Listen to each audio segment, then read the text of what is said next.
Naranasan niyo na ba ang humantong sa ganitong sitwasyon? Ito ay kwento sa lalaking nabigo. Kami nga pala ang Escribo Pamilya, Detentado, Soldiers, Pinsky One.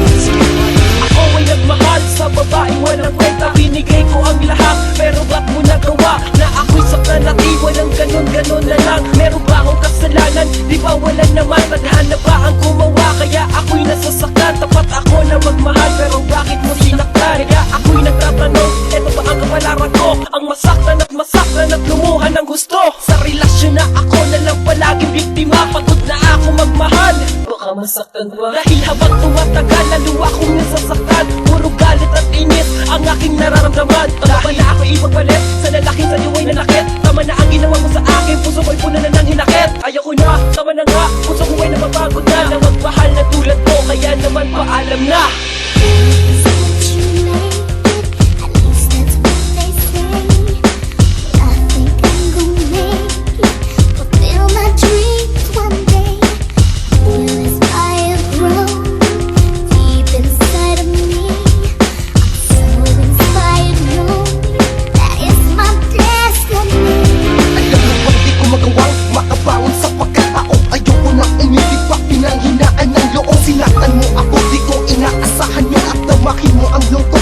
Tangan ko ngayon, bakit mo pa ako sinagot kung di mo mapanindigan? Pagmamahal ko nga isa, iba mo na yung nilaan. Hindi na ako magtataka kung bakit pa gusto mo yan, pero sana ay maisip mo ang kinahantungan. Galit kong nadadama, dapat di na mapigilan. Kaya nabiyak ang puso ko nang ikaw ay dumisan. Natatakot na ako na magmahal pa ng lubos. Wala nang maipapatak, ang mga luha ko'y ubos. Ito na ba ang kapalaan ko, lagi nasasaktan? Kaya ang puso ko'y butas at di mo na matatakpan. Ako makatay na kung magmahal ka pa at higit pa, ngunit tinapakan mo lang yun, kaya ay nahihiya kita.